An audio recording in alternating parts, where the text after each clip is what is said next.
Morning, Radhe Radhe सभी को। कैसे हैं आप सभी? आई होप सभी ठीक होंगे। सुबह के बज रहे हैं 8 यहाँ पे, और बच्चे अभी यहाँ पे सोए हुए हैं। यहाँ पे सारे सो रखी है, वंशी सो रहा है, अभी छुट्टी है ना इनकी, इसलिए सारे बच्चे सो रहे हैं।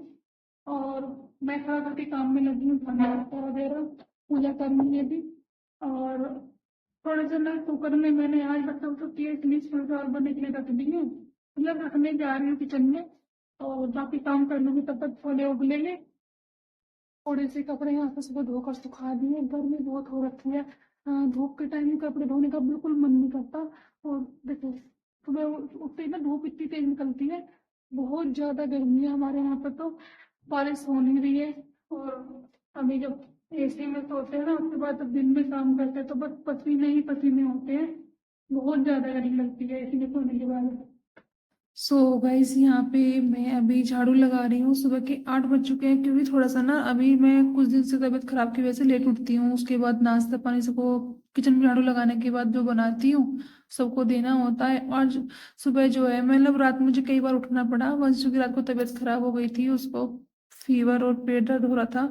पता नहीं उसका अचानक से क्या हुआ था। वैसे वो बहुत कम बीमार होता है, लेकिन उसको रात को अचानक से हुआ तो मुझे कई बार उठना पड़ा, तो नींद पूरी नहीं हुई मेरी, सुबह में लेट उठी थी। तो उसकी वजह से ना सुबह भी थोड़ा उसको तबीयत खराब थी, वो बोल रहा था बार बार मम्मी मेरे पास बैठ जाओ, मुझे अच्छा नहीं लग रहा है। तो उस चक्कर में बस मेरा थोड़ा सा काम लेट हो गया यहाँ पे।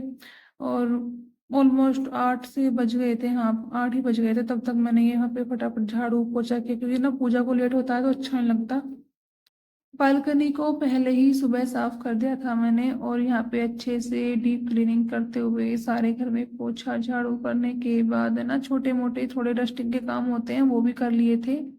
और फिर यहाँ पे अपने ठाकुर जी को, प्रिया जी को, अपनी लाडली जी को, यहाँ पे वो भी सोए हुए थे बच्चों के साथ, वो भी आजकल लेट ही उठ रहे हैं। मुझे नहीं पता, मैं खूब कोशिश करती हूँ कि मैं उन्हें जल्दी उठाऊं, लेकिन पता नहीं कुछ ना कुछ रोज ऐसा होता है कि मैं उनको ना जल्दी नहीं उठा पा रही हूँ। पता नहीं, या तो वो भी यही चाहते हैं कि वो लेट तक सोए, फिर मेरा भी मन में यही रहता है कि नहीं ठीक है बच्चे हैं सोने दो। तो यहाँ पे उनको पहले मैंने उठाया, उनका कुल्ला आचमन, हाथ मुंह धुलाए उनको।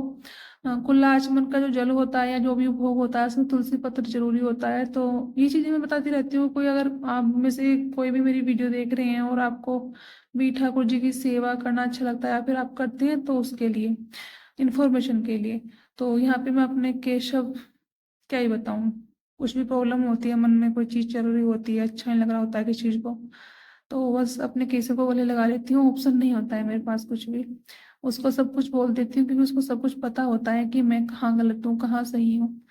उसी से शेयर कर सकती हूँ मैं सारी चीजें अपने मन की, जो मैं नहीं चाहती हूँ किसी को शेयर करना या बताना, वो सब भी उसके साथ मैं शेयर कर लेती हूँ। और वो समझ, मुझे लगता है कि वो सिर्फ वो ही समझते हैं मुझे, बाकी कोई समझता ही नहीं है।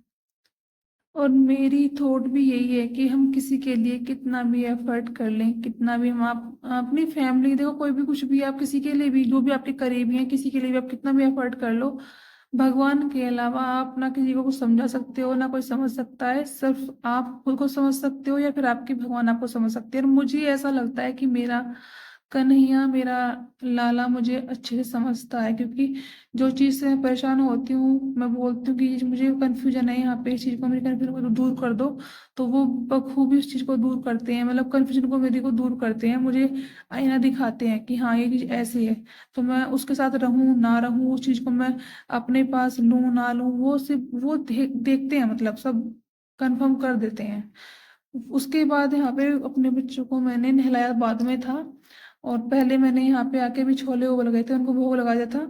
और फिर यहाँ पे सब्जी छोंक दी थी थोड़ी सी, क्योंकि है ना काम बहुत सारे होते हैं, और सब्जी जब पहले बन जाती है तो रोटी फिर हम किसी भी फटाफट आटा लगाकर रोटी बना लेते हैं जब भी किसी को भूख लग रही होती है। तो इसलिए पहले मैं ना बीच में काम करते करते ना सब्जी पहले बना लेती हूँ, ताकि ना फिर कोई भी रोटियां मांगे तो फटाफट से आटा लगाओ और रोटियां बना के दे दो। तो यहाँ पे ना मैंने, ये मेरी खुद की रेसिपी है, मतलब कि मैं पहले ना मोटे मोटे इनको टमाटर प्याज आलू जो भी काट के ना ऐसे छोड़ देते हैं, लेकिन मैं प्याज यूज नहीं करती हूँ। आपको प्याज यूज करनी है तो आप कर लो, मैं नहीं करती हूँ। उनको मैंने ऐसे जीरे में फ्राई करके थोड़ा सा पका लिया था, उसके बाद यहाँ पे इसको मिक्सी में ग्राइंड करने के बाद फिर से उसको जो इसकी जो ग्रेवी बनती है उसको मैं फिर से यहाँ पे फ्राई करती हूँ अच्छे से। यहाँ पे धनिया, जीरा, हींग वगैरह सब डाल के जो आप मसाले डालना चाहते हो अपनी अकॉर्डिंग, वो सब आप डाल सकते हो। मैं वही मसाले यूज करती हूँ जो मैं अपने ठाकुर जी को भोग लगा सकती हूँ। तो यहाँ पे मैंने इसकी प्यूरी बना ली है, उसको मैंने अच्छे से फ्राई कर देना है यहाँ पे। अभी यहाँ पे मैंने हल्दी मिर्च नहीं डालने हैं, क्योंकि जब ये प्यूरी पकती है ना तो ये छिटकती है ऊपर की साइड, तो सारे में ना गंदा हो जाता है, वो निशान पड़ जाते हैं हल्दी मिर्ची के। तो मैं बाद में डालूंगी इसको पकने के बाद। ये देखो, फिर देखो पकने के बाद कलर ऐसा हो गया जैसे हल्दी मिर्ची डाल दी है, लेकिन डाले नहीं है, अब डालूंगी आपके सामने। अपनी सब्जी की क्वांटिटी के अकॉर्डिंग आप सब यहाँ पे हल्दी मिर्ची जो भी आपको डालना है, धनिया वगैरह सब आप डाल सकते हो। यहाँ पे कसूरी मेथी में डालने वाली थी, लेकिन फिर मैंने नहीं डाला, क्योंकि मुझे थोड़ा सा ना सिंपल खाने का मन था। लेकिन जिस तरह से मैंने इस रेसिपी को बनाती हूँ ना, अगर आप भी बनाएंगे ना तो किसी एक्स्ट्रा मसाले की जरूरत ही नहीं पड़ती है, खुद ही इसका फ्लेवर इतना अच्छे से निकल के आता है। सिंपल सब्जी भी ना बहुत अच्छी लगती है, आप कभी बना के ट्राई करना। इस तरह से मैं पनीर की सब्जी भी, छोले की सब्जी भी इस तरह से ही बनाती हूँ हमेशा। और शाही पनीर की सब्जी में इस तरह से ही बनाती हूँ। अलग ही फ्लेवर आता है, ज्यादा एक्स्ट्रा मसाले मैंने यूज नहीं किए, क्योंकि सबके पेट में फैमिली प्रॉब्लम चल रही है, तो एक्स्ट्रा मसाले गर्मी की वजह से कोई नहीं खा रहा, बस नॉर्मल से मसाले यूज किए हैं हल्के हल्के से बस। और ये रेस्टोरेंट स्टाइल रेसिपी है एक मेरी, तो इसको मैं यूज करती हूँ। यहाँ पे आप भी इसको ऐसे ही यूज करना, फटाफट से यहाँ पे छोले जो उसमें ग्रेवी में डाल दिए, जितना आपको पानी रखना है आप वो डाल दीजिए। उसके बाद इसको अच्छे से पकने दीजिए। पकने के बाद इसको ग्रेवी जो गाढ़ी हो जाएगी, तब आप इसको छोले भटूरे चावल रोटी किसी के साथ भी खा सकते हैं, आपकी अपनी इच्छा है। तो उसके बाद मैंने यहाँ पे सबके लिए, वैसे चावल बनाने का मन था लेकिन सबको प्रॉब्लम है, चावल किसी का खाने का मन नहीं था, तो इसलिए चावल नहीं बनाए। फिर मैंने यहाँ सबके लिए रोटियां बनाई, क्योंकि बंशु की को फीवर हो रखा था, फिर उसका मन नहीं मानता खाए बगैर, तो सिंपल खाना बनाया था, कुछ भी एक्स्ट्रा नहीं किया था। उसके बाद यहाँ पे फिर मैंने अपनी भी थाली लगाई, क्योंकि गर्मी में बहुत परेशान हो गई थी, अंदर पंखे में बैठकर खाना खाया। मिलते हैं नेक्स्ट व्लॉग में। राधे राधे।